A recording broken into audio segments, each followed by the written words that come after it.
Submit to the will and plan of God in all things. Submit to the will and plan of God. The will of man must be surrendered to the will of God.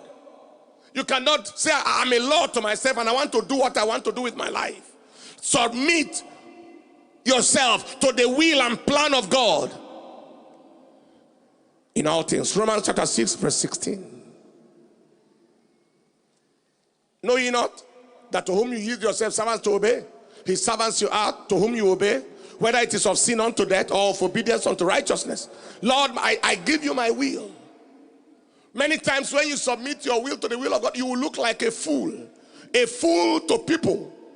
Oh really? Is that what you want to do? How you want to live? But I can tell you the foolishness of God is wiser than men. There were those who thought we were fools when we followed God wholeheartedly many years ago. But today the difference is clear. Submit yourself to the will and plan of God. Number 3, refuse the leadership and lordship of the flesh. The leadership and lordship of the flesh.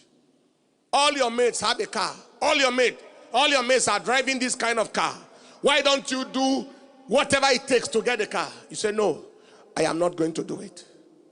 Everybody is getting promoted in your office, and they all did the same by sleeping with their boss or giving a bribe or something. Won't you do the same so you can go forward?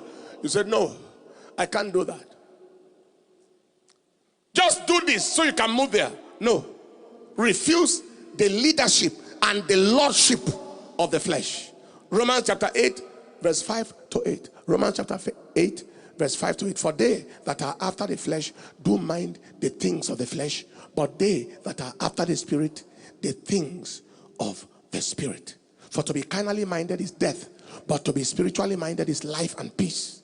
Because the carnal mind is enmity against God, for it is not subject to the will of God, law of God, neither indeed can be. So then they that are in the flesh cannot please God. You can't do the will of God if your life is under the control of your flesh. Your flesh wants you to drink, there you go. Your flesh wants you to give your life to a man, that is where you go. Your flesh wants to steal in order to belong to society. That is what you do. I mean, God is saying, receive capacity to say, flesh, sit down. You can't rule my life. You can't rule me and ruin me.